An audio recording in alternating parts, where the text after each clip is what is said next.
Il est clair maintenant que les Européens sont dans une position difficile. Ils ont été comme la petite poche intérieure de l'oncle Sam pendant tout ce temps. Mais maintenant, il y a un autre shérif en ville.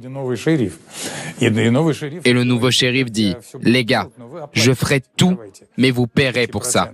Allez les 27, augmentez vos dépenses de défense et ensuite nous parlerons. Ils doivent alors sortir de leur zone de confort, mais ils le font en adoptant une attitude militariste très agressive. Nous entendons M. Macron parler d'un parapluie nucléaire pour l'Europe. Cela semble très dangereux. Chaque mot pèse dans cette déclaration, et ça vaut la peine même de bien comprendre le verbatim. Les Européens ont été dans la petite poche intérieure de l'oncle Sam. Maintenant, il y a un autre shérif en ville. Les gars, je ferai tout, mais vous paierez pour ça. Allez les 27, augmentez vos dépenses de défense et ensuite nous parlerons. Et ensuite, cette attaque contre l'Europe, attitude militariste très agressive et attaque spécialement contre la France. Nous entendons M. Macron parler d'un parapluie nucléaire pour l'Europe, cela semble très dangereux. Il y a là vraiment au couteau une sorte d'attaque très frontale. Oui, c'est très intéressant parce qu'il y a deux étapes dans le raisonnement de Peskov. D'abord un constat.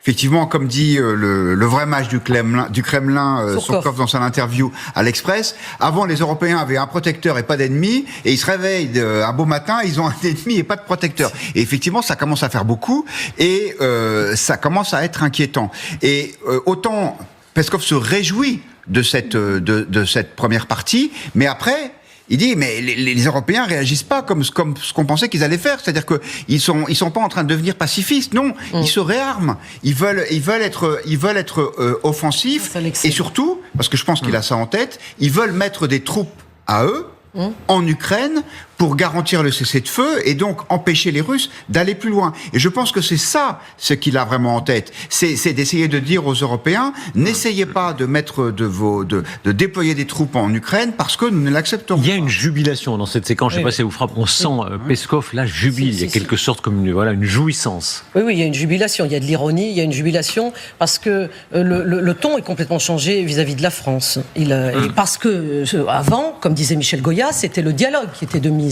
Et ils s'attendaient en fait pas du tout, les Russes. Le Kremlin ne s'attendait pas du tout. Après la réélection de Donald Trump, ils pensaient que ça allait suffire pour en arriver là où ils veulent arriver.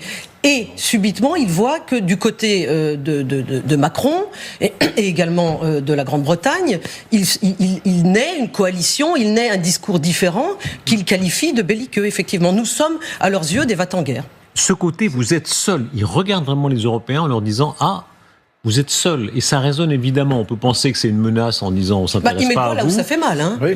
Mais c'est aussi une menace en disant « Vous êtes maintenant à notre merci ». Oui, alors ce qui est intéressant, c'est que d'abord, on dit que les Américains reprennent le narratif